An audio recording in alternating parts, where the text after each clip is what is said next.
പത്തരമാറ്റിൻ്റെ അടിപൊളി എപ്പിസോഡിലേക്ക് എല്ലാവർക്കും സ്വാഗതം. അങ്ങനെ അനന്തപുരിയിൽ ഒരു പുതിയ അതിഥി കൂടി എത്തുകയാണ്.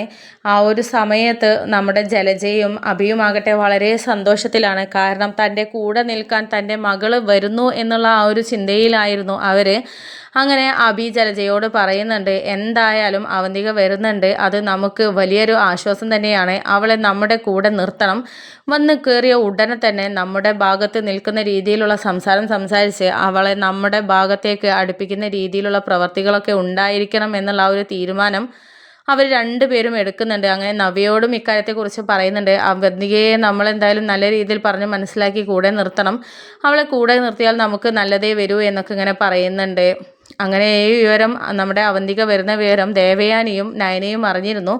അങ്ങനെ ആദർശും അവരൊക്കെ കൂടെ ഇരുന്ന് സംസാരിക്കുന്നുണ്ട്. എന്നിട്ട് നയന പറയുന്നുണ്ട്, അവന്തിക എന്തായാലും നല്ല രീതിയിലുള്ള ഒരു പെൺകുട്ടി എന്നാണ് അറിയാൻ സാധിച്ചത്. അങ്ങനെയാണ് ആദർശേട്ടനും ഒക്കെ പറഞ്ഞത്.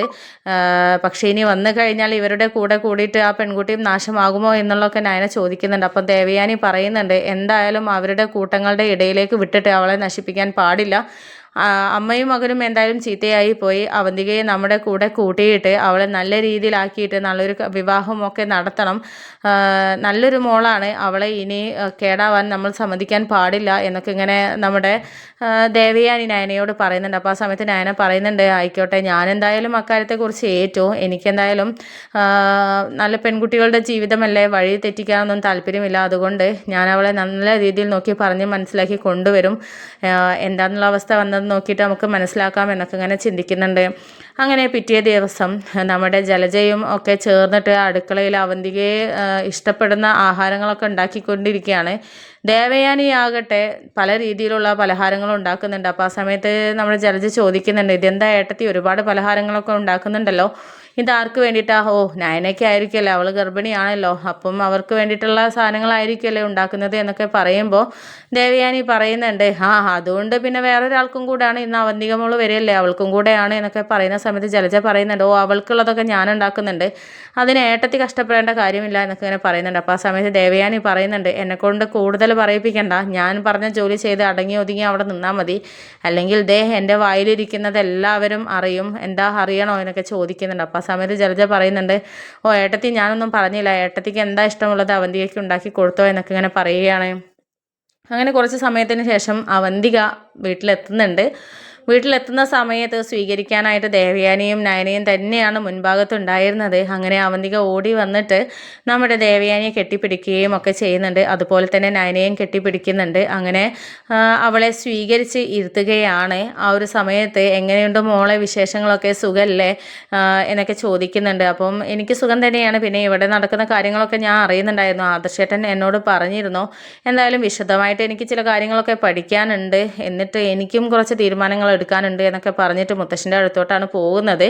അങ്ങനെ നയന പറയുന്നുണ്ട്, എന്താണാവോ ഇനിയിപ്പോൾ അപ്പച്ചിയും മകനും ചേർന്ന് എന്തെങ്കിലും പറഞ്ഞ് പിടിപ്പിച്ചിട്ടുണ്ടാവുമോ എന്നുള്ള ഒരു ഭയം അവരിലേക്ക് വരുന്നുണ്ട്. അപ്പോൾ ആ സമയത്ത് ദേവയാനി പറയുന്നുണ്ട്, എന്തൊക്കെ പറഞ്ഞ് പിടിപ്പിച്ചാലും അവൾ കാര്യപ്രാപ്തിയുള്ളൊരു പെൺകുട്ടിയാണ്, അവൾക്ക് സത്യം അറിയാനുള്ളൊരു കഴിവ് അവൾക്കുണ്ട്, അതുകൊണ്ട് നമ്മൾ പേടിക്കേണ്ട കാര്യമില്ല എന്നൊക്കെ നയനോട് പറയുന്നുണ്ട്. അങ്ങനെ നേരെ മുത്തശ്ശൻ്റെ അടുത്തോട്ട് പോയിട്ട് മുത്തശ്ശൻ്റെ കാലിൽ വീണ അനുഗ്രഹമൊക്കെ വാങ്ങിക്കുന്നുണ്ട്. ഇത് കണ്ടിട്ട് നയനയും ദേവയാനിയും അവിടെ നിൽക്കുന്നുണ്ടായിരുന്നു. നയനയ്ക്ക് അത് വളരെയധികം ഇഷ്ടപ്പെട്ടു. എന്തായാലും ജലജാനിക്ക് ഉണ്ടാവേണ്ട ഒരു പെൺകുട്ടിയല്ല, മുത്തശ്ശൻ്റെ കാലിൽ വീണൊക്കെ അനുഗ്രഹം വാങ്ങിക്കുന്നുണ്ട്. അതുകൊണ്ട് ദൈവഭക്തി കുറച്ചുള്ള കുട്ടിയാണ്. അവളെ എന്തായാലും നമ്മളെ നല്ല രീതിയിൽ പൊന്നുപോലെ നോക്കണം, അമ്മയുടെയും നമ്മുടെ അബിയുടെയും കൂട്ടത്തിലേക്ക് വിടരുത് എന്നൊക്കെ ഇങ്ങനെ നയന ദേവയാനിയോട് പറയുന്നുണ്ട്. അങ്ങനെ മുത്തശ്ശനും വളരെയധികം സന്തോഷത്തിലാണ് അവന്തിക വന്നത്. കാരണം അവന്തികയോട് പ്രത്യേക ഒരു ഇഷ്ടവും താല്പര്യമൊക്കെ മുത്തശ്ശനുണ്ട്.